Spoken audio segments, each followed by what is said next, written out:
It was a normal day of class until their teacher walked in. She was like, I have big news for y'all. All right, we marching about 7 parades this year. The jazz band going to Cuba. Stop, rewind, go back. What? When, how, where, how much? Let's go. And just like that, students in Warren Easton's jazz band began gearing up for a trip to Cuba. We were really interested in trying to get the kids out of the country. A lot of the bands are traveling, and then the opportunity to go to Cuba came up, and so we just jumped on it. Asia Mohayman, the band director, wants to show the students a different side of jazz. We're trying to teach the children and expose the children to the roots of jazz, how it's not just in New Orleans, how it came from Cuban influences and things like that. During the 3-year program, the Warren Easton students will travel to Cuba to perform with Cuban music students. Next year, the Cuban students will come here.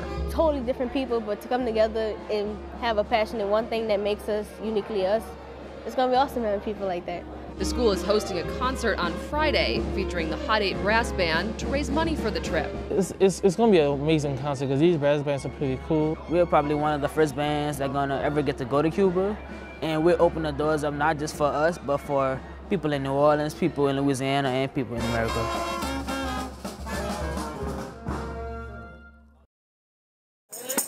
I'm the big thief like the rock and roll.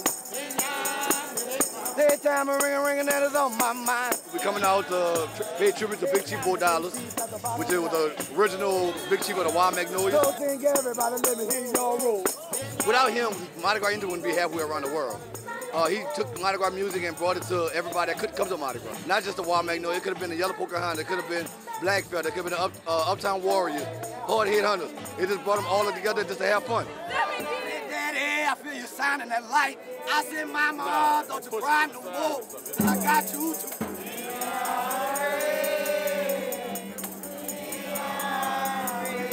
It's always going to be special because Big Chief $4 meant a lot, not just to the Wild Magnolias, but to all the tribes here in New Orleans. And every year we're going to come out and celebrate his legacy that he left with his son, $4 Jr.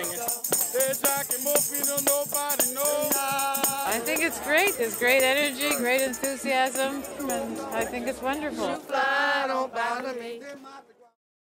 One of the hardest hit areas in southeast Louisiana was Convent. Residents were allowed to return to what's left of their homes at a trailer park in St. James Parish. It's where a tornado killed 2 people and injured nearly 40 others. Paul Murphy joins us live with an update on the recovery efforts in Convent. Paul, good evening. Good evening, Todd, Karen. We are standing in what's left of the Sugar Hill RV park off of River Road here in Convent. And let me step out and let you take a live look at the damage from that tornado. Everywhere you turn, you can see devastation here, from trailers that look like they were blown apart to crushed vehicles. I spoke with St. James Sheriff Willie Martin just a short while ago, and he told me most, if not all, of the residents here are now accounted for, so the death toll will stand at 2 from this tornado. Survivors we spoke with today told us, given the severity of the tornado, they're lucky to be alive tonight. An EF2 tornado packing winds of up to 130 miles per hour tore a path of destruction through the Sugar Hill RV park and the surrounding neighborhood. The storm leveled all but a handful of the 160 trailers in the park, killing 2 and injuring nearly 40 others here.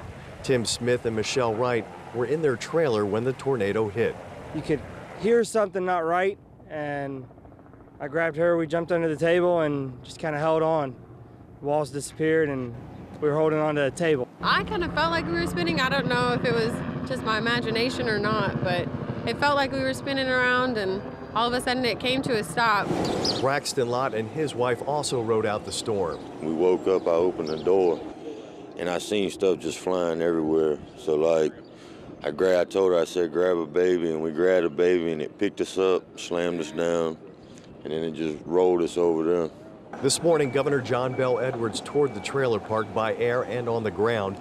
He said the debris field surrounding the park was pretty extensive. Given the amount of damage and just how extensive it is, we know that it could have been worse. And so we should be thankful today, and obviously we should be hopeful.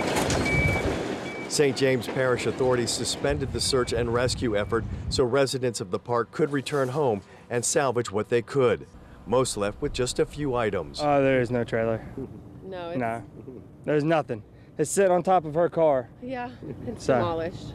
Just keep moving forward, you know. Definitely be going to church Sunday. Definitely. So many dating apps, so little time. Which dating app is best for you? Don't fear, with the dating app trend on the rise, there's likely an app out there designed just for you. Check out Twin Dog, the dating app designed for dog lovers. Not only do you have a shot at love, but so does your furry companion. So where to for your first date? The dog park, of course. I think when you're trying to meet people, it's probably a good place because you want to go do things with, where someone likes to do the same things you like to do. And if you like to be outside and you like to be around dogs and you're friendly, then chances are you're going to have something in common with somebody. You bring a dog here, a woman will see you and they go, wow, I love his dog. Music might be your way of connecting. Jump on Taste Buds to find people who enjoy the same music as you. Then head on down to Tipitina's for a concert or Frenchman Street for some local music in the streets. Then there's the dating app Bumble, which keeps things more broad, leaving more possibilities for your potential first date. Bacchanal wine is great for a low-key day or night atmosphere in the Bywater area. With an abundance of wine to choose from, this makes for a great place to have meaningful conversation and spark some romance. Maybe you're the more playful type and you want to save the romance for later. Welcome to Barcadia, a restaurant, bar, and arcade all in one. I mean, first date-wise, I think it's great because, like I said, it gives you more to break up the monotony of just trying to force small talk. You can go check out games or go, do the basketball game and be competitive, or play air hockey, and that's kind of fun and interactive, and it kind of gets people flirting and laughing, and that's always important. You'll see if they're competitive or if they're more willing to kind of let you win or just having fun with it, If they get real serious, maybe you want to back off that person a little bit.